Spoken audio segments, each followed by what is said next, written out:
Welcome to the Low Carb Athlete Podcast, where we focus on discussing topics to help you burn fat, optimize health, and improve performance in life and sports. Transform the whole you from the inside out with the WHOLESTIC Method.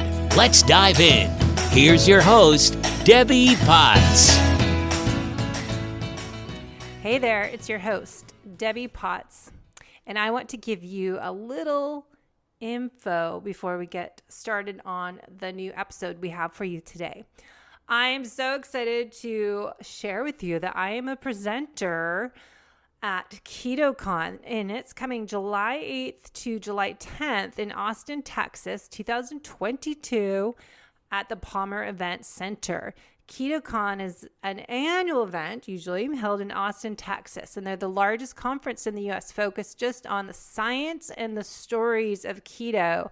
And they'll have 50 speakers and over 250 qualified, keyword, keto vendors. So there won't be a bunch of keto labeled junk for you. So this is a great conference to be a part of, meet your community, your tribe. It's pretty amazing. And the speakers are impressive. It's not a one-size-fits-all approach when you do keto. As we talk about on this show, the Low Carb Athlete podcast is about all things keto, but also lifestyle habits. And this conference will give you a lot of information that we are all unique. We all have unique needs and preferences. KetoCon is going to teach us that. It's the absolutely best place to meet your like-minded people, your tribe, your people that you love to connect with in person. Learn about strategies for success and how to gather all the tools that you need to get the support you need to lead this healthy, fit lifestyle, to help you reach your goals to be fit and healthy from the inside out. You'll be surrounded by thousands of people who are equally excited and motivated about improving their lives. So trust me, this is a great event you don't want to miss out on. Use my code LOWCARBATHLETE, capital L, LOWCARBATHLETE, all one word, on checkout, and you will get 10% off each ticket in your order. And it will apply to a 1-day, 3-day, or VIP passes. So be sure to click on the link in the show notes, get your ticket, get your airfare while the prices are low, get your hotel rooms close to the conference so you can meet me, and we'll go for morning runs and do some outdoor strength workouts and have a great time, plus eat amazing barbecue. So the code will be active until July 1st, 2022, but I would register now. Get that travel details all set up, and we will see you there, as I will be talking about tips and tricks to fuel, train, and perform as a low carb athlete. So see you there. And now let's get to the show. Hey guys, I've got my friend Jimmy Moore on the show. It's been a while, and I'm excited to dive in all things fat loss, health, longevity, biohacking, fasting, all that for you. As Jimmy Moore has been on the show a few times, as I just wrote a blog, I started this podcast with John Smith, and Jimmy Moore was one of our first guests 10 years ago. And I haven't been as podcasting as long as Jimmy Moore, but you are like the original podcast expert and still going at it today. So thanks for coming on my show to share your story. 10 years ago, Debbie, man, I'm feeling old now. So. Did he? Well, you're the same age as me. I just turned 50 last week, or I say 50, and you're same age this year as well, right? Yeah, I'm turning 50 on December 27th. So yes, we're same age. I went live this morning and I mentioned that my birthday was coming up, 50th birthday, and 3 other people from 1971 said, I turned 50 this year too. I'm like, wow, it's the year of the 50, I guess. I know, a good year, 1971. I had 4 days of activities, and I worked for 6 months trying to prepare for my birthday workout, and it was a good one. Are you doing anything special that you're working towards on your 50? Oh, that I'm leading up to it? Yeah. Yeah, I'm currently doing a thing. I came up with this 100-day kind of kickstart called Stay Batical to 50. So you remember from 2 years ago, I went away for 6 months totally from all my work. I called it a sabbatical I literally got off of all of social media, everything. I didn't do any podcast recordings, nothing. So 6 months I was off. Well, then my life kind of fell apart in my personal life. And so I had to work through a lot of the emotionalness of that. And once I got on the other side of that, and it took all the way to earlier this year before that happened, then I was like, well, wait a minute, I still want to work on my physical body and some of the mindset stuff. And so the sabbatical was, okay, I'm going to go and do all the things I was going to do on sabbatical, except I'm staying this time. I'm not going anywhere. And I've been sharing very openly. Currently, as of the recording of this, we're on day 78 of that journey of 100 days. So I'm coming to the end. Yeah, I've seen that. I think my goal has always been to focus on turning 50 is living my best life, my second half of my life, and all that we've gone through. I know you've gone through a lot as well, and my health issues, my adrenal exhaustion in 2013 on that. I think it's good to share and use. You have such a huge platform to inspire other people to live their best life, to feel their best and not feel like, oh, I'm getting older, I can't do this. Blaming the aging process is one of my biggest pet peeves. Instead, I'm trying to get the strongest that I've ever been and, get a certain point in my life that, this is where you should be enjoying and thriving every day, striving to thrive, I say. So I think it's good. And think about it, like people get to our age and they're like, well, I've lived my life, and they start to give up on life. I'm like, screw that. My best days are ahead. Like I've been very successful at podcasting and book writing and kind of all the things in my life, but there are still hopes and dreams in that area. I feel like the best is still yet to come for me, and I live my life accordingly. Have you ever, Dr. Ben, there's a guy that wrote book about your future self, and he has a great 30 days to your future self blog that people can sign up for free, kind of exercises you every day. And I started to do that last year, and ever since I've read some of it, I didn't do the whole 30 days, but it just inspired me to always focus on who do I want to be when I'm 60, who do I want to be when I'm 70 or 80? Work on what we're doing right now to improve our future self, and it's in our control. And I think it's such a good concept to think about. What am I doing now? Is it going to help me when I'm, 70, 80, I want to be traveling around Europe? Yeah. I mean, I see all these people in their 70s, 80s now, and they're like old and decrepit. Not everybody, but a lot of them. My parents are that age. And I'm like, no, like I'm going to avert that because I'm not leading my body down a path of chronic disease. Yeah. If I'm trying to at least stop the aging process, slow it down greatly, so that when I get to that age, I'm still able to do things that I do now, and be happy about it and live that fulfilled life. Isn't that what we're all aiming for? Yeah, I would hope so. And I created, almost 10 years ago, the WHOLESTIC Method, these 8 elements to being fit and healthy from the inside out, that will kind of dive into your theory on it. But, I think it's so important that happiness element is one of my 8 elements. And I think people forget that part. I think, we are so that driven, high performing, ambitious individual that we're hard on ourselves, and we kind of feel guilty if we don't do everything to perfection, and we get frustrated, and that could lead to internal stress and external stressors all accumulating and leading to health issues. So I know it's a big part of it is finding happiness and joy and laughter and play every day, right? And look, that's something you have to find from within. I've been doing a lot of mindset stuff in my work, and I know you've been all over that for as long as I've known you.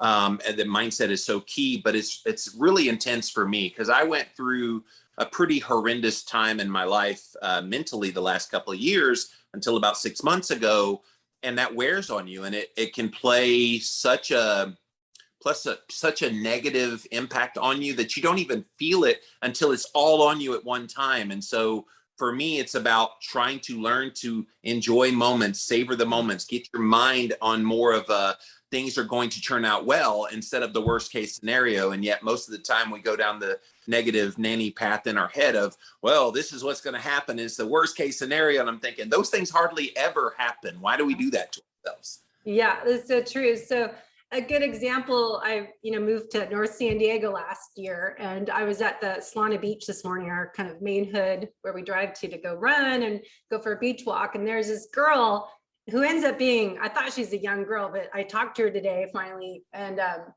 she's probably, I don't know, 40 something. She goes and rides a swing every morning.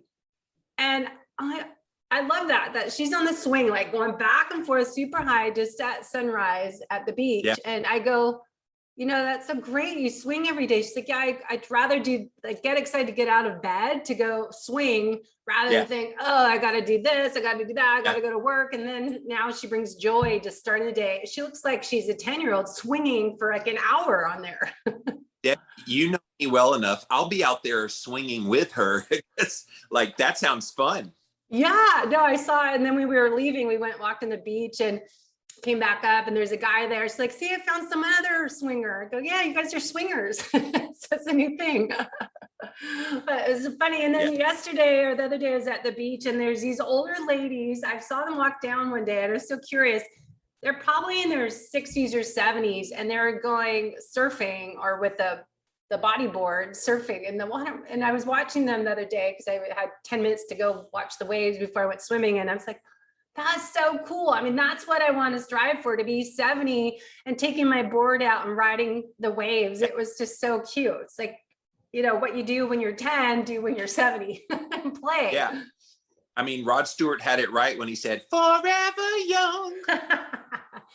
So with that, you know, just talking about stressors in our life, and I wanted to go into kind of what you have done. And because you've kind of, I just was writing a blog that I took the last 4 months off podcasting, and I had to get re-inspired to what is my purpose and what's my passion and mission, because we have been doing this for so long, and I'm not hugely successful like all these other people. You guys are so big, and I don't have all the sponsors. So I do this for fun. I mean, I pay to do this. And I had to step away, go, okay, should I just quit? It's been 10 years. Let's walk away from it. And so I took a couple of breaks, a couple months off. And then I realized, you know, no one's really talking about fasting and low carb or too low carb and keto for that endurance athlete or that driven high performing individual that's already stressed out. And what's the right amount? Because we've talked so much over the years about that chronic stress, if it's external or internal, and the combination of the two is so essential to being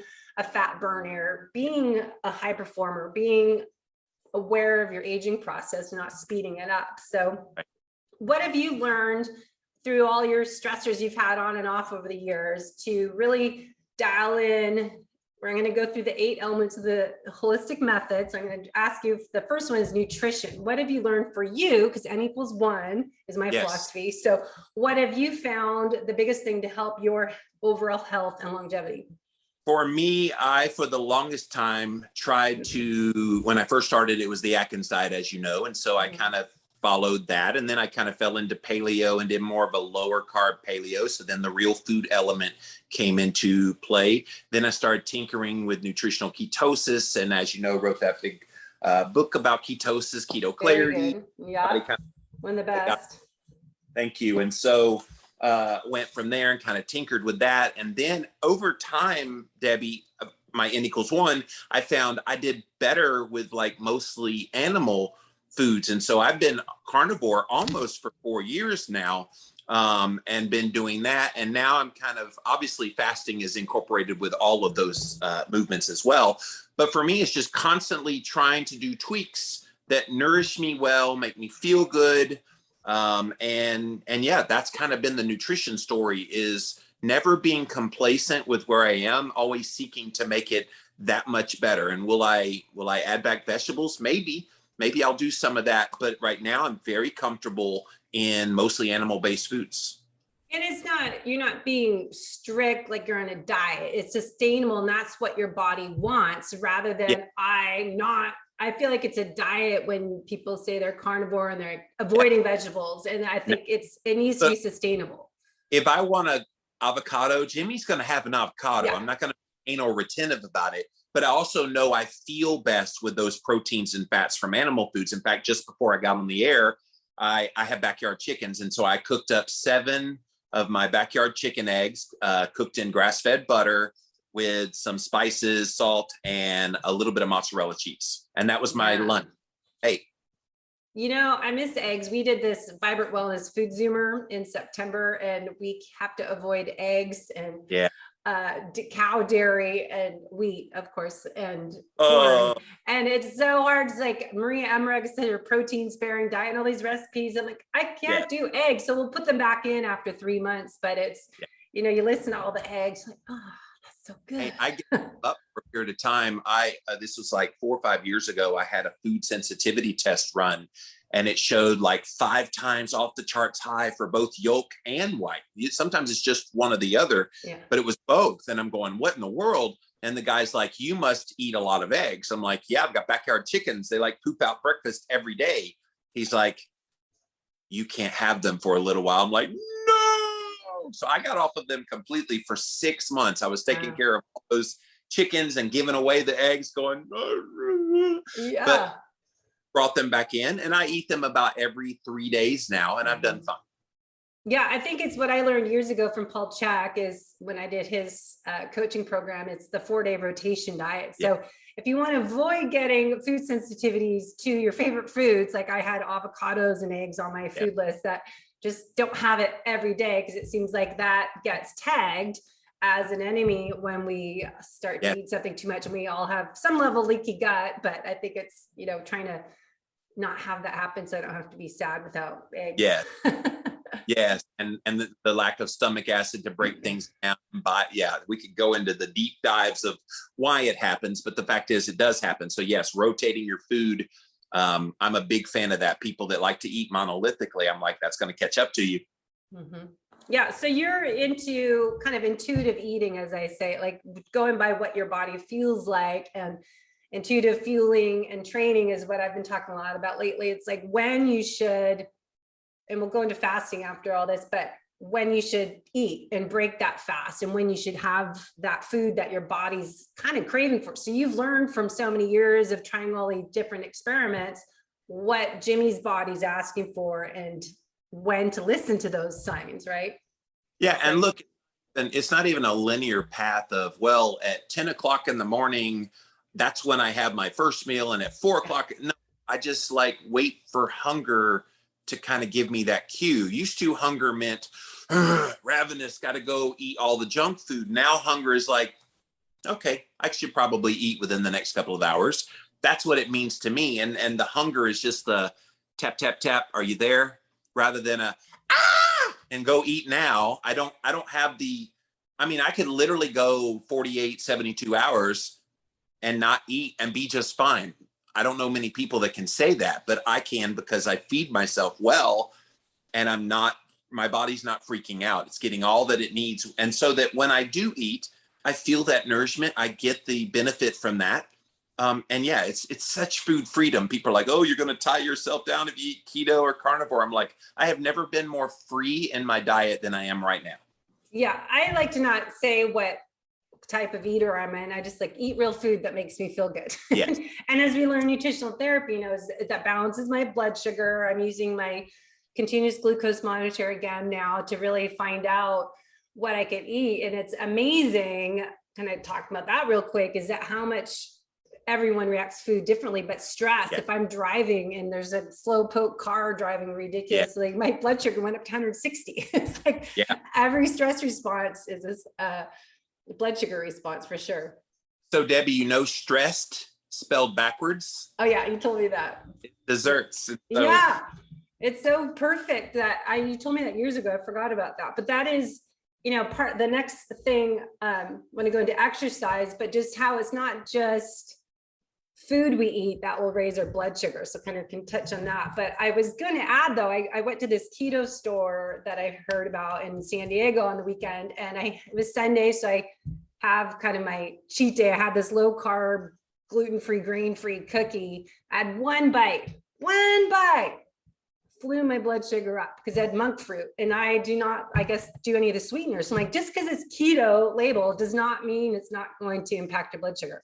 I'll tell you what got me was when I did a book signing. This has been many years ago, maybe like 7-8 years ago, a book signing out in Berkeley. And there was this paleo restaurant there. I forget the name of it, but really wonderful kind of paleo bakery and all these things. And they said, hey, you should try our cassava flour, whatever it was, muffins. Yeah. I'm like, what's cassava flour? I had not heard of it at that point. and it's kind of it's a grain-free kind of substitute for flour. And I'm like, is it low in carbs? And they're like, well, it probably shouldn't bother you. Famous last words. So I try it and I test my blood sugar and ketone levels. Ketones got killed. Like they went away really fast. And blood sugar went from like 83 to 183 1 hour postprandial. So wow, not very good for Jimmy's body. Does that mean it's unhealthy? No, it just means it's not right for me. And this is why I think the kind of nutritional health space has been so bastardized by the way so many people are so sure of themselves. This used to piss me off so bad when I was in the paleo world, because they made it seem like, oh, you eat paleo and all your health woes go away. And I'm like, okay, yes, but then there's nuance within that template that they never acknowledged. In fact, they made fun of me a lot because I was the low carb guy. Oh, paleo is not low carb. Well, for me, it is. It has to be because of the insulin resistance. And now we have a statistic out of research that says 88% of people in America have some degree of insulin resistance. And if we don't honor that and acknowledge that and realize that that means you have to fine tune whatever it is you're doing even more to deal with that, you're being foolish. Yeah.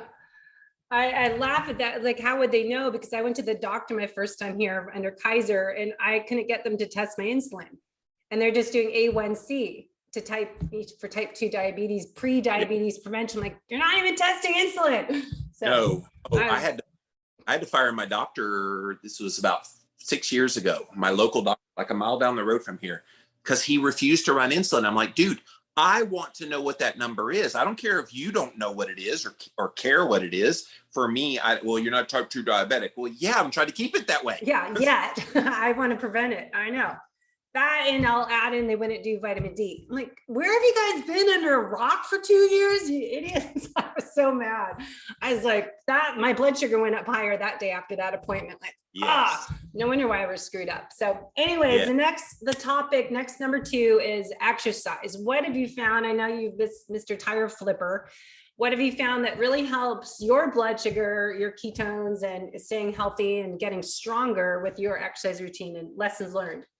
I still love the tire flip, and I had to let it go because I injured my ankle. Your back.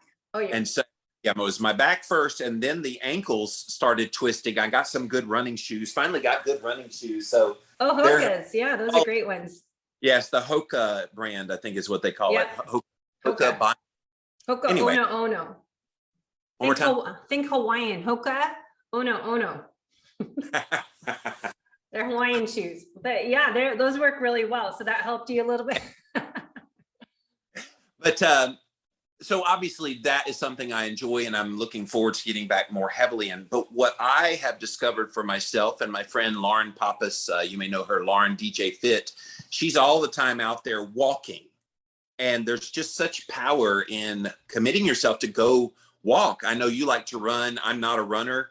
I'm getting there. When I get a little more weight off the body, I'll start trying to jog or run. But just the walking, and I've got a nice little path. I do at least 4 to 5 miles in a morning walk every single day. And it just does something for you. It just kind of revs up everything. I don't really increase hunger that way. I was a little concerned if I started doing more of that kind of workout that would increase my hunger. It has not. If anything, it squelches it a little bit. And so that's something that I've incorporated just this year that's been wonderful, and I won't stop doing it.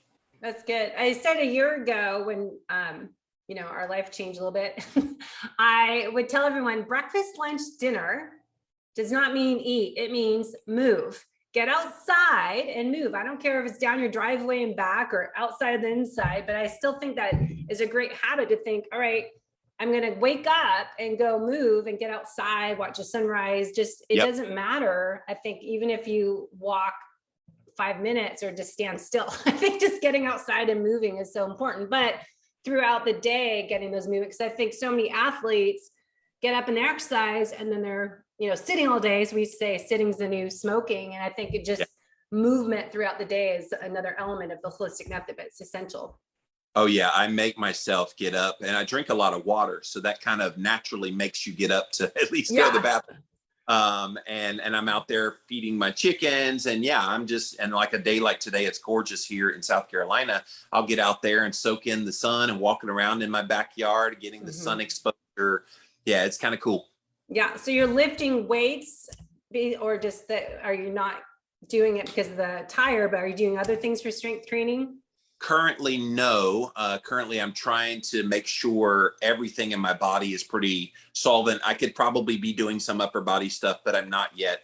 I'm working on it. It's always a work in progress. This is the one area of health that I've struggled with the most, just because I'm not as knowledgeable about it as I am nutrition, other biohacking things, but I've never stopped trying.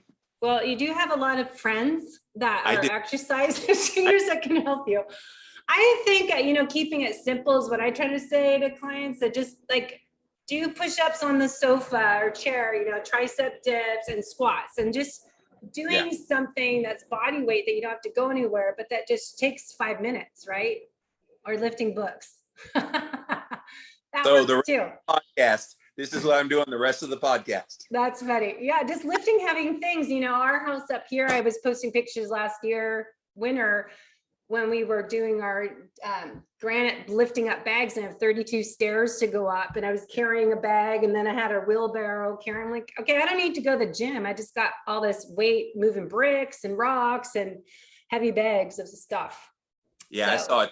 I saw a TikTok video just yesterday of this farmer girl who is like built, like she is just got muscles where I didn't know you could have muscles. And it was have all these little very rudimentary, just farmer type of chores that she did. And she was buff, like she looked really good. Mm-hmm. Yeah. So I think strength training is a really important part. My goal is, get stronger as I get older. But I think a lot of people, and I think I'll speak of this at next year a little bit more, about strength training is so important. All these people doing the nutrition, and then build up that base, moving throughout the day, and let's layer in the next level, strength training. I'll be one of your guinea if you want to try some things out. All right, Jimmy, What do you think? I'll be one of your guinea. Okay, good. All right, the next one is sleep. What are some things you've been working on in your biohacks to optimize your sleep and not sleep during the day? So, no, I mean, sleep has been probably, besides nutrition, one of the things I've worked on the hardest, especially over the past decade. Yeah. I wear an Oura ring. Currently, my Oura ring is broken. I've got the new one on the way. So I do track the various stages of the sleep. And quite frankly, I've done a lot of things. So all the typical things you've heard: make the environment cooler, make it as dark as possible, titrate down food and drink within the last 4 hours before you go to bed. I do all those things. One thing I added recently is this company called Upgraded Formulas has a magnesium. Let's see, I don't have a bottle next to me, but I take this. It's like a magnesium, but it's not oxide or glycinate or citrate. It's all of them in one formulation. And I met him at a biohacking conference. Barton Scott is his name, that created the company. He said, "Here, take this. You'll sleep deeper." I'm like, "Hi, I'm Jimmy Moore." He's like, "I know you are. Take this. You'll sleep deeper." And I was like, "Okay, dude." So I start taking this supplement, and the first night, my deep sleep went up 35%. Wow. Just one little supplement. And I already dialed in and have great deep and REM sleep already. He added another 45 to 60 minutes to what I was getting. And I'm like, what is this magic, dude? So yeah, I'm always tweaking those kinds of things. There was another company there that had this spermidine supplement at the biohacking Congress in Miami. And they're also testing a higher dose of their product about increasing deep sleep. So I can start taking these supplements that have 9 hours of deep sleep. I'm just kidding. But always being cognizant that it can be better. Now, obviously it starts during the daytime, getting sun exposure and training the circadian rhythm. I've done that. I go to bed about the same time, and I'm up, and I'm an up early kind of guy. I know you're on the West Coast. Here on the East Coast, I'm up at 3 or 4 most mornings, but I'm asleep at 8 o'clock, and I get good, solid, restful sleep. And because when you're in ketosis, you don't have as much to repair. You don't need to sleep super long. I get that 6.5, 7 hours, and it's more than enough for me to get quality sleep in. Mm-hmm. Yeah, I for sure love my Aura Ring to experiment with what supplements changing my sleep or what habit. So you don't know, we always say as FDN practitioners, test and not guess. And to have a device as this to see, all right, did that improve my sleep or was it worse? And it's amazing what happens too. And then like my birthday weekend, we had people in and out of town and I was busy. I worked out a lot for my birthday. Workout was a little much. Probably I wouldn't recommend what I did that day, but my HRV was like in the tank and it's just amazing. Like, okay, that's total overtraining and not enough sleep and recovery repair. And it showed on my Aura Ring. And then I got a sinus cold stuff the next day. And it's like, all right, that's what happens. You were just trying to kick off your 50s, Debbie, with a bang and say, this is what 50 looks like. I did that. It was pretty fun, my tire flips. But anyways, the next part is stress. We talked a lot already, but stress, what are some like few takeaways maybe that worked the best for you the last couple of years as we've had a lot of stress in our world and you've been trying different things? Well, in the last couple of years, but also I had my personal lifestyle going through. One of the greatest things I had was friends that surrounded me. Like I had so many that rallied around me. I also lost lots of friends. And so that was stressful. But in hindsight, it was wonderful because I got rid of people that were fake and getting rid of those people that don't really care about you. That gets rid of so much stress in your life. I'm not even kidding you. It means my friend list is very short. You're on that list, by the way. But my friend list is so short. And I like it like that because the people I allow in my life now are people I want there and who want me in their life. It's this reciprocal thing. And so that's been a big part of this, is doing that. I've also gotten into more kind of deep breathing kind of exercises and like really honing in that when my mind goes wild, I can bring that back under control just with my breath. And if you're not doing breath work, meditation, yoga, whatever floats your boat out there, it's been just so critical to me staying grounded. And then my mindset. This is something else I think, and I talk about this a lot in my work when I do my walk-in talks in the morning, is people let their minds and whatever pops in it rule their life. And like you can go through your whole life living a whole nother world up here that doesn't match the reality of your life. Like get out of your own head. Stop believing everything that pops in your head is just 100% true. And when I started like honoring who I am and what I'm about and stopped worrying about what my head was telling me I am, the happiness, the joy, the zest for life came back into Jimmy. Losing it over 2.5 years ago when I went away on sabbatical, and I was really, you saw me at the end there before I went away on sabbatical, I was not in a good headspace. And it took me going through hell and back to appreciate where I'm at now. And where I'm at now is the most glorious, happiest time in my life. And I'm getting a little emotional because it's like, I know how hard it was to go through that. And I just want people to know you're going to go through hell, but you will come out the other side a much better person and in such a good place that now the rest of my life is like a canvas I'm waiting to paint because it's right there for the taking. Love that. Yeah, I think, I realized when I moved last year, it was we moved June 19th of COVID, and we just like, we were not seeing anyone anyway. So like, just get up and move. And cause we could work online, we're like, finally we'll move to San Diego because we love San Diego, and moved, North County. So it's quiet here and the trees and mountains and ocean. And anyways, I realized who are your real friends, even with COVID, not to say the word COVID, with the pandemic last year, that who reaches out to you and who stays connected. But then when you move out of your hometown, who's going to still reach out? And it's amazing, like how you left for 6 months, who's going to reach out to Jimmy and still check in, see, how you doing? Are you okay? And just, check in with people. And people don't realize how much of an impact that makes on your soul and your positive vibes and everything. And I think it's just an important lesson, like check in with people that you care about, show them you're interested, ask them to go for coffee and just call them. I mean, I get sick of social media and I get sick of texting and emailing. Like, pick up the damn phone and call someone to show them you care and you're thinking about them. You know, why don't we do that anymore? It's just call, talk. I'm very much a talk on the phone kind of guy, and definitely during the Black Plague over the past couple of years, I've had lots of phone calls with people. And I would say I had about 4 or 5 that regularly called. And then I had a couple dozen others that I would hear from once or twice. I think you called me one time.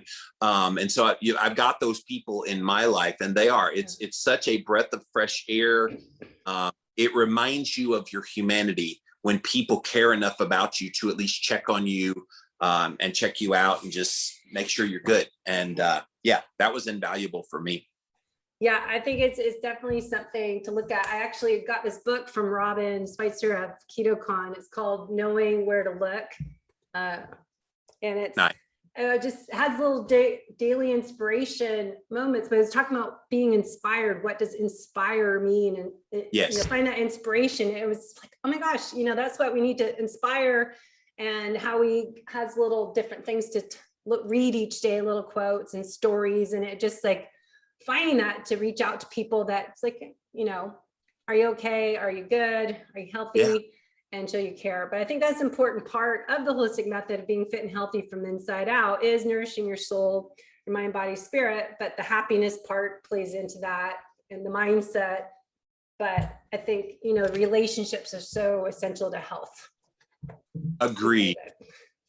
Yes. And getting rid of talking about stress, but getting rid of those energy robbers we've talked about, the toxic people in your world. And this past 2 years, I think is a good time to go through who is your real friend. It's any time when you split up with your spouse and change your business or move, it's a new journey, new beginnings, and you kind of go through and detox, filter out people that are forever friends, and then those people that are just surface friends. So. And look to serve a purpose in your life when they're there, but we can't hold on to everybody expecting them to be our friends forever. Now, I have some forever friends in my life right now that I can't imagine not being friends with them in 10, 20 years from now, but you never know in life. Mm-hmm. Think about 20 years ago. Do you still know people? Well, I know you from 10 years ago. But do you still know people from like 10, 20 years ago? I don't know many people that do, unless they're just lifelong childhood friends or whatever. Yeah, childhood. So moving on, the next number 5, the next element is movement. We talked about walking throughout the day. Did you want to add anything to that, or we covered it on movement? That went pretty well. The goal being to lift heavy things a little more. Yeah. Okay. And the next one is digestion and gut health. To be fit and healthy from the inside out, I think digestion is key. And that's a whole podcast on itself. But what have you learned about doing more carnivore and experiment with keto and all these different things? It's what we are able to digest and absorb, not just what we eat. Well, and yes, I'm sorry, there's this bug that keeps flying on my face. I'm on an interview. Can't you see that? But for digestion, it's paying attention to symptoms. I'm noticing in the morning, okay, am I bloated? Okay, what did I have that may have caused that bloat? So that's kind of one thing. And do I have the gurgles in the stomach? And the answer is no. With kind of carnivore, all of that stuff calms down because you're really not exacerbating things. Now, there are some people that go carnivore and they're not feeding their gut health very well. Maybe some fermented vegetables at that point could help. Maybe some digestive enzymes to kind of help, bile salts and things like that, depending on your fat digestion and all that. But mine's run pretty good. So it's kind of on autopilot at this point. I don't have to if it ain't broke, don't fix it kind of thing. Mm-hmm. I think sometimes people, we know we need probiotics. We know we need to feed the gut microbiome. We need this and that. Maybe not. Maybe your body is so fine tuned to what you're doing. It creates the microbiome to deal with what you're eating. Mm-hmm. Yeah, I think microbiome and gut health is such a fascinating topic, and there's always new stuff coming out. And do we have to be on all these supplements all the time, or can we be on and off? And I always tell my clients that, all right, the goal is not to be on here forever. It's just a 90-day reset, and then titrate things in and out and not be stuck like this is forever. Because ancestral health, they didn't take any supplements. So it's looking at, I think digestion is starts north to south. So we want to work on how we're eating. And I always talk about how, when, why we're eating and what we're eating, of course. But I think it's a part of how we eat is part of the digestion issue. And the mindfulness of it, and yeah, paying attention to your food. Like, trust me, with the foods I eat, it's like delicious. I savor it. I enjoy it. And then when it's done, that's it. I'm fueled. I got the food that I need. I won't have to eat for a long time. If I try to fit it within like a 6 or 8 hour window, okay, I'll eat then. But then I'm able to go that long period of intermittent fasting until the next day. And beautiful thing, when your body is functioning well, you don't have to have a blood marker tell you if your body's working well. You empirically know by how you feel. Yes, that is true. It's just learning how to be aware of those red flags. People might need a little training on that first, because they usually are so disconnected to their own body. It's amazing. It's like, what? Yeah. How do you feel after you eat? I don't know. Right. There's that process. So, all right. And then hydration. Anything on hydration? You're drinking your water. Do you add sea salt? Do you do any electrolytes in it? LMNT or Redmond's? What do you do? Oh, you got LMNT. I love that stuff, but I must admit, I started being reactive to stevia, and I'll get a headache like that. So I have to get the plain ones. But so that stuff's really good. LMNT, or there's the Redmond Real Light, where I just put Redmond's real salt in their salt. But and I put Redmond salt on everything that I make for food. And so it's got to be well seasoned so it tastes good, but then you get the added benefit. Kind of like saturated fat was so vilified for so long, so was salt. But saturated fats from real food sources, and salt like Redmond's, which is a real food source as well. Real food is not going to harm you. And so I don't fear either one of those things anymore. Yeah, salt, when it is, real food, not the processed type. Okay, and we talked about happiness, joy, play. What are things that you do each day to make yourself smile and laugh and have fun? I try to be a bright light in people's lives. And if that means cracking a joke, being a smile, I go on camera every day on Instagram talking to my followers, and people often will write me afterwards, Debbie, going, thank you. I just needed somebody that I could feel their energy, and I feel your energy when you talk. And I'm like, oh, that's cool. Like, I think when you live a joyful, happy life, it exudes. And I'm hoping today I'm coming through that way to you, that I just feel like life is too short to go mope around as if the world's coming to an end. And it might be, but let's put that aside for the moment. We should be living zestful, vibrant lives. And if you're not, it's on you. It's on you. You have the power from within to change that. And I went through hell and back the last couple of years, but when you come out of that, nobody's going to stop you. The world is your oyster at that point, and you can make of it what you want. You can be a sad sap for the rest of your life, or you can get out there and just try to make the world a better place. I open doors for people. I say hello. I greet them. This little things, just little. And yesterday, the garbage guy came, and he was, mopey. I could see him. He was kind of sad. I mean, it's not a great glamorous job to pick up trash. I went out there and I said, here, you guys go have lunch on me. And I gave him some money. And he went, what? Like, you could see it just brightened his day. And it was a nominal amount of money. But to him, he just won $1 million. Yeah, the thought. Those little kind of things, Debbie, that we can all do to spread happiness, joy, and love and compassion for our fellow man. Man, there's nothing that will replace that.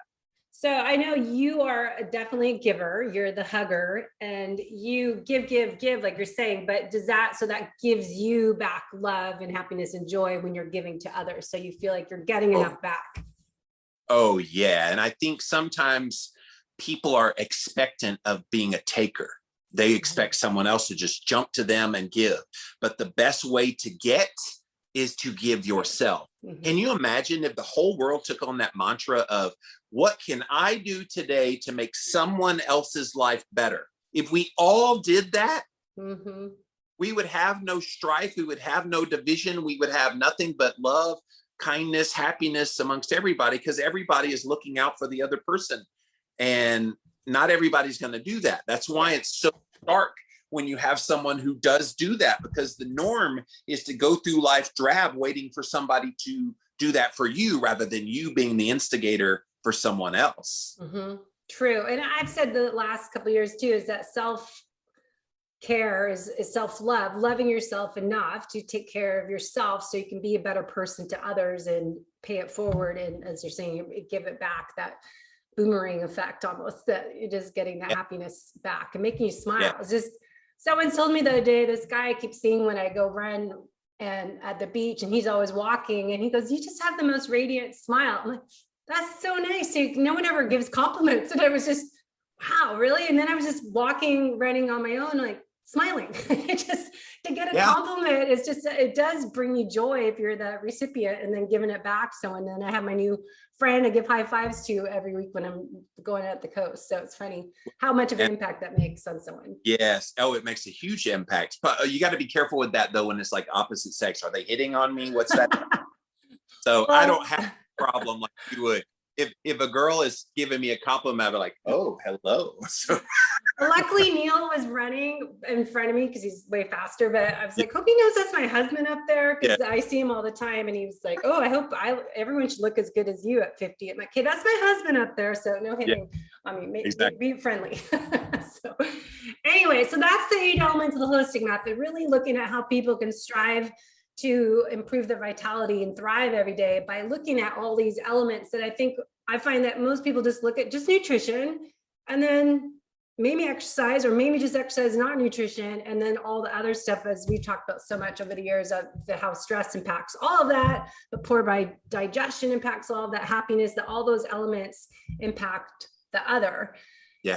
So I want to spend the last little bit here on fasting, because that's such a huge topic. And I think for the audience here on this show is Low Carb Athlete podcasters, athletes and non-athletes that listen, but I think it's finding that right amount of, we're talking about intuitive fueling and training, and how to combine, research for fasting for people that are exercise, they are active, they're driven, that they might kind of push the envelope too far and not know when to stop fasting. Like you said, you can go 48, 72 hours, you always fast, but are you creating more stress in your body? How do you know if that's going to affect your hormones and create more issues? So take it away on what you found with fasting.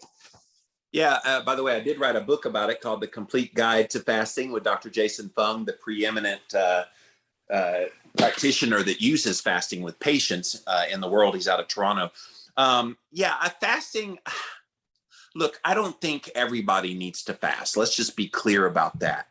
But I think it can be powerful for people to implement in an intermittent way. I'd say the vast majority of people who fast, they do it intermittently. Intermittent just means you go a period of time without eating. Well, guess what? When you eat your meal at 6 o'clock at night and you go to bed and you wake up in the morning, you eat at 8 o'clock, you just intermittently fasted for 14 hours. So almost everybody kind of does that anyway. All we're talking about is maybe pushing the window a little further. Maybe you push it to noon, and then suddenly that becomes an 18-hour fast, and then you eat within a 6-hour window. And I think most people get benefits out of that. Where fasting for other purposes comes into play is people with insulin resistance. We've been talking about trying to heal some of that.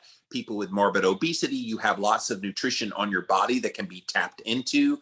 And so I think you just tinker with it. And I've actually become, and I should probably copyright this, but I've become a fan of what I now call intermittent fasting, meaning don't do the same window every day. Don't do an 18-6 fast where you fast 12 or from 6 to 12, 6 p.m. one day to 12 the next day, and do that every single day. Your body, like an athlete, it'll get used to it. And if you lift the same weight in the gym every day, what's going to happen, Debbie? You're going to stop. Do anything. You're going to start seeing results. And so the same thing with fasting. I think you've got to change it up. Maybe today you do that fast, and then tomorrow you eat a full day's worth of meals. Then the day after that, you don't eat at all. And then you go back to maybe a 16/8 the next day. And then maybe you do a 48-hour fast after that. Change it up. Keep your body kind of guessing. And if you do feel the stress of a fast, by all means, you have this wonderful thing called eat. Don't push through hunger. Don't torture yourself. but also be mindful. This is where the intuitiveness that you talked about earlier in my own eating comes into play. Is if you're in tune with your body and you go through a day and you don't really feel hunger, maybe you're a little more busy that day. Sometimes you get caught up in your work. I do a lot. And you may not eat.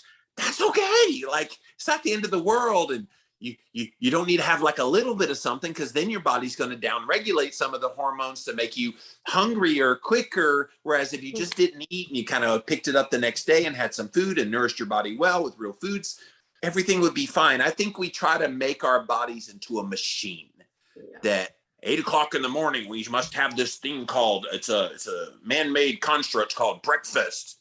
No, break fast means break the fast. That's what breakfast means. And so if it's 1 o'clock in the afternoon, that's great. That's your break fast. And we need to stop trying to fit it within a mold. I don't eat by the clock. I eat by my internal body clock telling me when it's time or not time. And that's what I mean, I agree, so much to say through there, but the intuitive part is what I think is teaching people when they get the feel for that. It's like, all right, every day is different. Like your work schedule, maybe people have the same day every day, but my days are always different. And for example, today I did that run and walked in the water on the beach afterwards. And I've had coffee. Now I'm drinking mud water coffee with this Keto Brains supplement stuff in it. And then I feel like, all right, I'm starting to get hungry and then I'll eat. But I think so many people, I find as I work coaching more in lab testing with athletes, that they're following the rules that they hear from everyone. Okay, so fast 16 hours and eat in the 8-hour window. And they're not listening to like, okay, well, I just worked out. Maybe I did, 2 workouts. Should I eat? Oh no, it's not 11 o'clock yet. I can't eat yet. Versus when we should break that fast, especially for athletes, that unless you did a low intensity heart rate exercise as easy swim or easy walk, it's fat burning exercise. But if you're doing high intensity workout, you're depleted muscle glycogen, you're doing speed run where you're doing like high, low heart rate, then I think it changes a little bit. But I'm just concerned about a lot of people that are the type A, AAA workout, they're not listening, or workout person, that they're not listening to those red flags to when they should break that fast, or when they should like, oh, I can go longer. Like you said, is that intuitive fasting? Yeah. And I feel like that's what it comes down to. You just have to know thyself. And you're an athlete and you want to incorporate some fasting, you just have to know, okay, time it with your performance, with your training. And yeah, don't be anal retentive about it, that it has to fit some, again, time schedule. Listen to your body post workout. If you feel like you need protein, by all means, go eat some friggin' protein and then start the fast then. And then that will make it work better. I feel like people try to overcomplicate this stuff, Debbie. It is. And make it more than it is, partly because there's a million podcasts out there. Well, I heard this on Ben Greenfield's podcast. Okay, that's great, but apply it to yourself, the appropriate things that apply to you. I tell people that with my podcast all the time. Don't just listen to everything and take everything as gospel truth and you got to go do everything. No, pick the things that apply to you and leave the rest. Yeah, and I think it's we're all given a template, Dr. Mindy and Ben Azadi and Cynthia Thurlow, everyone's talking about fasting now, and you've been talking about it for years and wrote all these books about it. So it's like, all right, what has evolved through that? And I think it is intuitive, intermittent fasting and putting that together, that you can change it each day, not be so strict that you're not listening to the eat fast, the fed fast state. And I think that's, like I trained for Ironmans for years. I didn't lose any weight after a while. It's like my body was used to 20 hours a week of exercise and doing that, but it didn't change my body composition at all. It probably made my hormones worse and broke muscle down. But I think that's with fasting, what you're saying, and what Ben Azadi's Keto Flex book you guys talked about in your show, and listened to his show and read the book, that it's switching everything up all the time, not do anything all the time, like do carnivore for a month, do more of a keto carnivore, and then you flex your fasting day. So do you kind of do that like intermittent fast, or one day I'm going to do like a 24-hour fast, but not intentional? Do you have that kind of from your years of experience doing all this?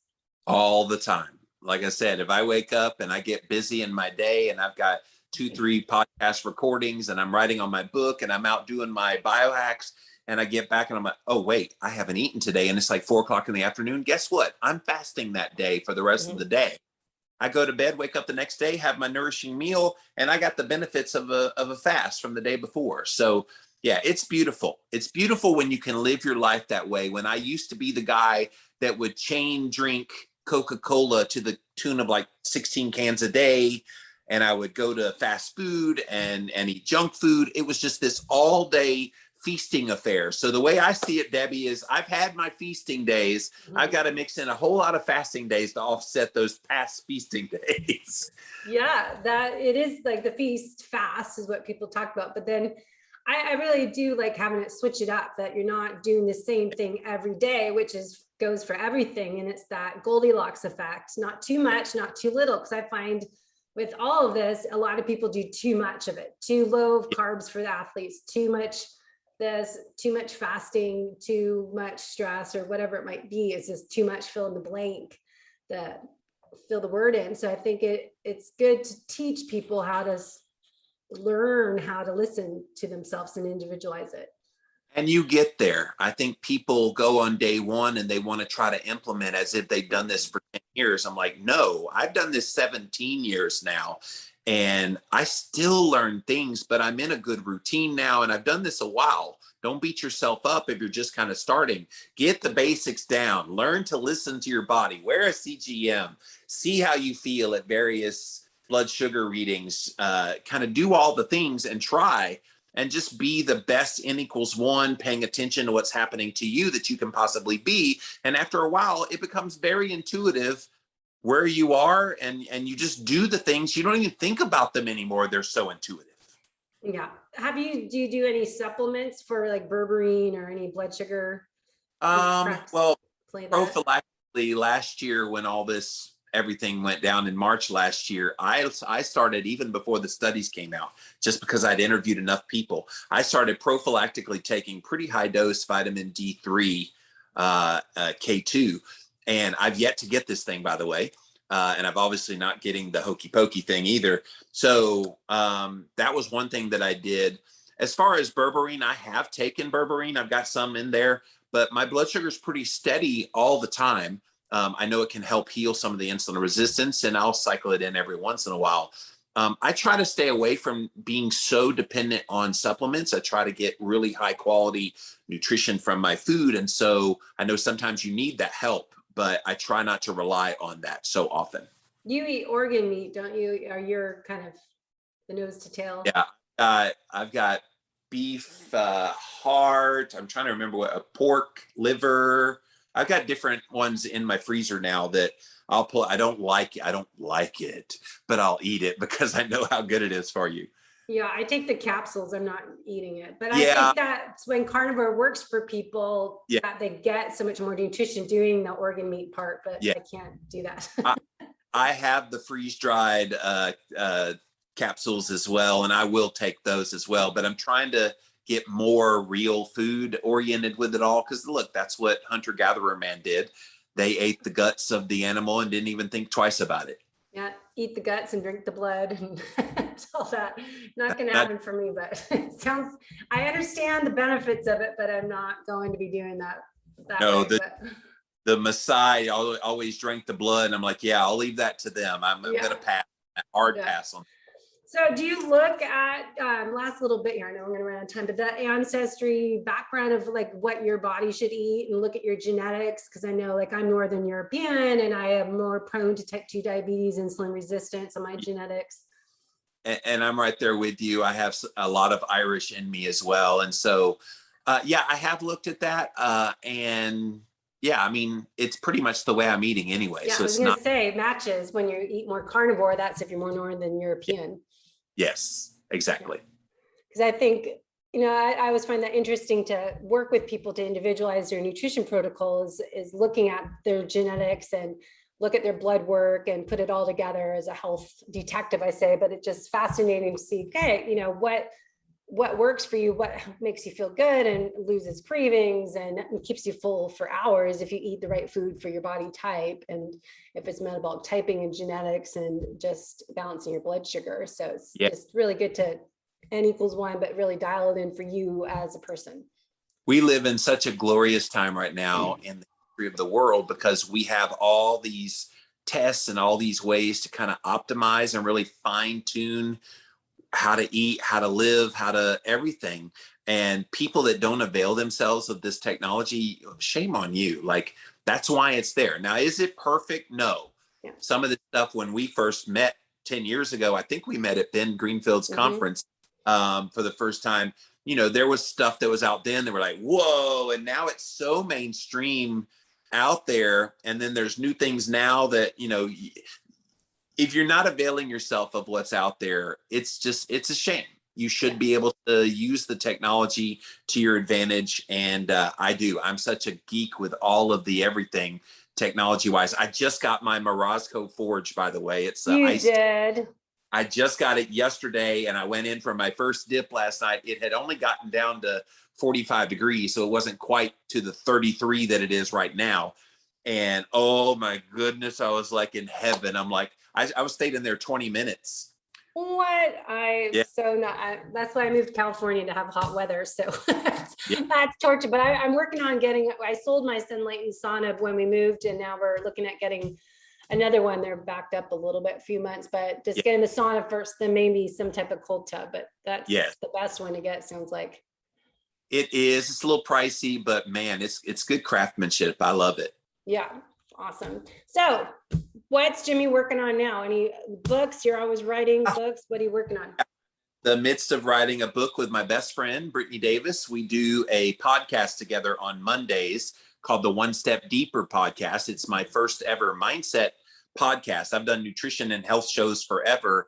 This one, we talk a little bit around the edges of nutrition and health, but it's mostly like, have you been through trauma? Why do you believe the way you do? Can we shift this mindset into this mindset to make your life better? So that's what we do in our podcast on Mondays. But she and I are writing a companion book to it called the One Step Deeper Journal. And so it's a 40-day journal that will have basically inspirational kind of things. And we go in hard. I mean, when we call it One Step Deeper, we're not just like tiptoeing in and holding your hand and coddling you. We're kind of going tip, bam, okay, we really get a message. And so we're excited to get that out. We're finishing up the manuscript as we speak. And we hope to have it out sometime in early 2022. So is it going to be a quote on one side, then a journal page on the other side? Yeah. So yes. And there will be questions at the end of the journal entry that we want you to ponder and go one step deeper on. So yes, it's going to be loaded for bear. You know me well enough. And Brittany, in my opinion, is far better at this stuff than I am. And it's been fun writing a book with her because this is her very first book. This is my 10th book. And so she got that like wide-eyed, and I'm like, it's cool. Like she's a little like freaking out. I'm like, I've done this a while. You're going to be okay. Yeah. Good. Well, that'll be great. I think, part of the happiness and joy and that transformation to be my best self is practice what I preach and have people write in a journal. And I do that myself. 3 things you're grateful for today. But the book I was using I finished it, and then just have a little notebook I got on being awesome is what it is. Like how you can write in on one side a quote. And I just love the quotes, and I don't want to throw away the book when I'm done the journaling, because it's like all these great quotes on this side. They're just good to open up and read them, or read little pages like that book I was showing you about. Something similar. It's so inspirational that you just want to leave on the counter or your coffee table and pick it up and say, okay, what's my quote to read for today? Well, and our goal with this is for this to be a series, kind of like Chicken Soup for the Soul. So we have One Step Deeper Journal, but then the next one will be like One Step Deeper for trauma, one for anxiety, like you name it. We want to make it kind of a series. And so we'll see how the first one does.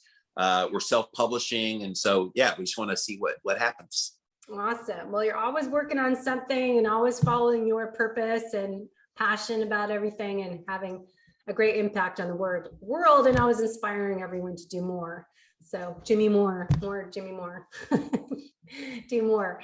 So thank you so much for coming on the show. It just seemed appropriate to have you on as we start our new season, 2022. This is coming out. So it's just great after, our journey of podcasting in 10 years in the health space, just how much has changed and how much we keep learning. And it's always something new to explore and share. So thank you for sharing your way of living life to the fullest as you turn 50. And I wish you all the best. Thank you, Debbie. You are a sweetheart. You've been a longtime friend. And anytime I can do something for you, I'm there for you, and vice versa. I know that's true too. Yes, sir. Thank you so much. Thanks for listening to the Low Carb Athlete Podcast. If you have any questions, feedback, or topic suggestions, let us know on Facebook or at debbiepotts.net. You can help us to continue to grow by leaving a review on iTunes. Thanks again, and we'll see you next time.